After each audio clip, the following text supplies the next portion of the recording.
শ্বশুরবাড়িতে বধূর অস্বাভাবিক মৃত্যুর ঘটনায় চাঞ্চল্য ছড়ালো মালদার হরিশ্চন্দ্রপুরের কলহা গ্রামে। জানা গিয়েছে মৃতার নাম শামীমা খাতুন। বছর তিনেক আগে ভিঙ্গল গ্রাম পঞ্চায়েতের কলহা গ্রামের বাসিন্দা রাজ্জাক আলীর সঙ্গে বিয়ে হয়েছিল তাদের দুটি মেয়ে রয়েছে। পারিবারিক বিষয় নিয়ে অশান্তির পরেই ওই গৃহবধূর ঝুলন্ত দেহ উদ্ধার হয়। শ্বশুরবাড়ির লোকজন বধূকে তড়িঘড়ি হরিশ্চন্দ্রপুর গ্রামীণ হাসপাতালে নিয়ে এলে চিকিৎসকরা মৃত বলে জানায়। যদিও বধূর পরিবারের লোকেদের কিছু জানায়নি তারা।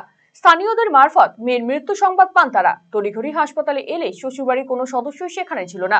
আর এই ঘটনায় শ্বশুরবাড়ির লোকেদের বিরুদ্ধে ওই বধূকে হত্যার অভিযোগ এনেছে পরিজনেরা। ঘটনায় স্বামী সহ শ্বশুরবাড়ির লোকেদের বিরুদ্ধে হরিশ্চন্দ্রপুর থানায় অভিযোগ দায়ের মৃতার পরিবারের। কি করে মারা পড়লো, কি হলো না হলো, কদিন আগে আমার মেয়ে গেল। কোনোদিন কোনো অশান্তির কথাও আমাকে ফোন করেও বলেনি। আমার মেয়েদের আসলো তাও কিন্তু আমাকে বলেনি যে বাবা আমার কোনো জুলুম হচ্ছে বা জালম হচ্ছে, কী হচ্ছে না আছে আমি আদেও জানলাম না। যদি জানতাম তাহলে আমি আমার মেয়েকে রাখতাম বা ওর বাড়িতে আমি কোনো কথা বলতাম।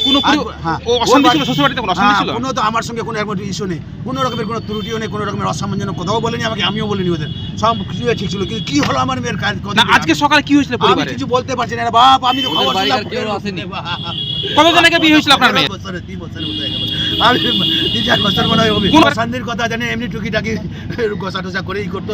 হ্যাঁ, তো মিডিয়া তো ছেলেকে ধমক চমক করে কোনো কথাই শুনি রে বাপ রে। আমি আলু উঠাচ্ছিলাম বাপ, আমি মাঠে বাড়ির পাশে আলুর জমিতে আলু উঠাচ্ছিলাম, দেখছি আমার বউ খান্নাকারিতে অজ্ঞান হয়েছে। কি হলো বলে এমনি আমি পরের মুখ থেকে শুনলাম রে বাপ।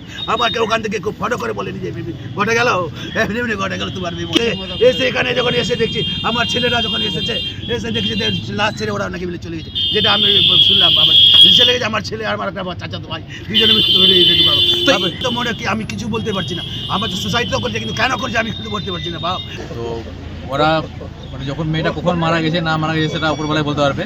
তো ওরা নিজের প্রাইভেট গাড়ি আছে, ওদের নিজের প্রাইভেট গাড়িতে করে রেখে ওরা হসপিটালে রেখে ওরা পালিয়ে গেছে। তো আবার ওই ইসলামপুরের গ্রামের মেয়ে একটা কলহাতে বিয়ে হয়েছে। তো ওই কলহা গ্রাম মেয়েটা আবার নিজের বাড়িতে জানিয়েছে যে এমনি ব্যাপার একটা মেয়ে আমাদের গ্রামেরই মারা গেছে, কিন্তু ওদের ফ্যামিলি মেয়ের বাড়িতে জানানো হয়নি যে না আপনার মেয়ে মারা গেছে কি আর কিছু করেছে। ওরা নিজে কিছু বলেনি। কি করে মারা গেছে এখনো বলা যাচ্ছে না। ওটা গলা স্পট দাগ আছে, হয়তো মেরেছে, না হলে তো এরকম আর হবে না। কিন্তু কখন মারা গেছে না মারা গেছে সেটা তো ওরা কিন্তু এখনো জানায়নি। ওদের বাড়িকার কেউ আসেনি, ওর নিজস্ব স্বামী আসেনি। এটা চাইছি পুরো তদন্ত করে শাস্তি হোক পুরো পরিবারের।